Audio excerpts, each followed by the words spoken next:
Toi, Antoine, tu réussis par un prodige, un miracle quelconque, à me démontrer que dans la communion, il existe réellement le corps de Jésus, le corps du Christ, alors moi, je renoncerai à l'hérésie, je reconnaîtrai mon erreur et je me convertirai à la foi catholique.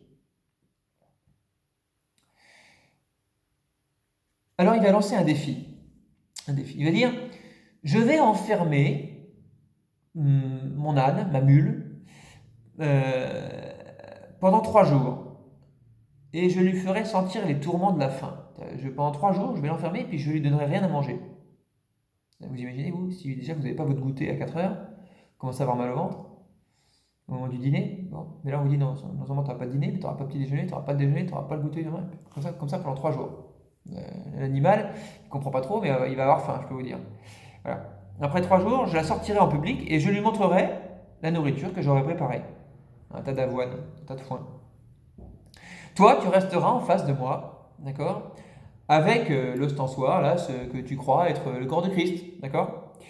Et si la bête refuse l'avoine que je lui aurais préparée et pour aller adorer euh, Dieu dans l'Eucharistie, eh bien, à ce moment-là, je reconnaîtrai mon erreur et je deviendrai catholique en croyant en l'Eucharistie.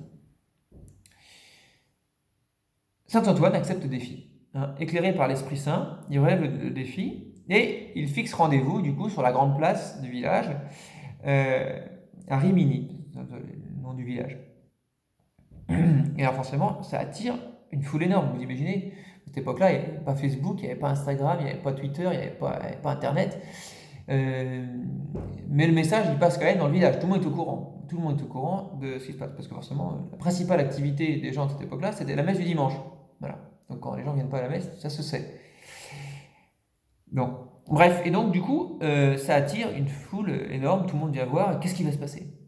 Qu'est-ce qui va se passer? Hein. Le jour fixé, à l'heure convenue, eh bien, Saint Antoine et l'hérétique voilà, vont pouvoir se défier. Euh, Et chacun a son camp, hein, Saint Antoine avec tous les catholiques d'un côté, puis l'hérétique avec tous les autres hérétiques de l'autre côté. Voilà. Il s'appelait Bonovillo, l'hérétique en question. Et donc, Saint Antoine arrive et il se présente, il sort de l'église avec l'ostensoir, vous voyez, cet objet en forme de soleil, dans lequel il y a Jésus au centre, dans l'hostie. Euh, voilà. Et il se présente comme ça, au milieu. Et là, on fait sortir la mule, l'âne, qui forcément, dès qu'elle voit le tas d'avoine, bah, elle se précipite dessus, quoi. Enfin, elle s'apprête à manger. Et là, Saint Antoine l'interpelle. Oh là, oh là, en vertu et au nom de ton Créateur et Seigneur, que je tiens dans mes mains, eh bien, je te l'ordonne.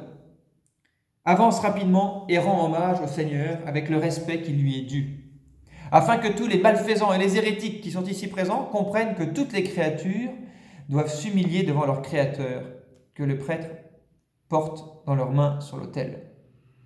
Aussitôt, l'animal, en refusant la nourriture de son maître, l'avoine, il s'approche docilement de saint Antoine. Il plie les pattes de devant l'hostie, et il s'incline respectueusement.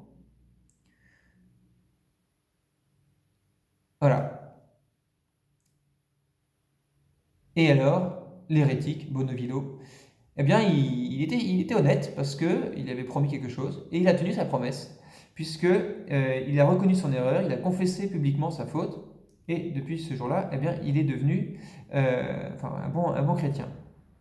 Un bon chrétien, et puis un fervent dévot de saint Thomas, saint Antoine, qu'on appelle un thaumaturge, celui qui fait un peu des miracles, des signes comme ça.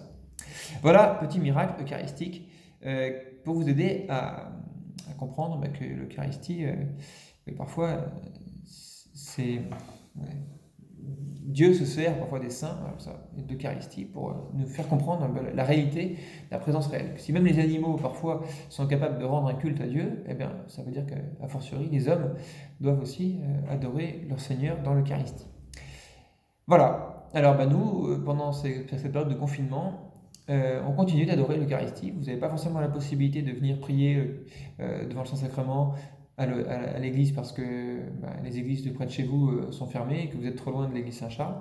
Mais nous, on le fait, on prie pour vous, on intercède. Je prie le Seigneur, Jésus, pour qu'il fasse grandir en vous ce désir de l'Eucharistie et que vous, voilà, vous prépariez correctement, le mieux possible, à votre première communion. Voilà, et bien écoutez, à très bientôt les enfants.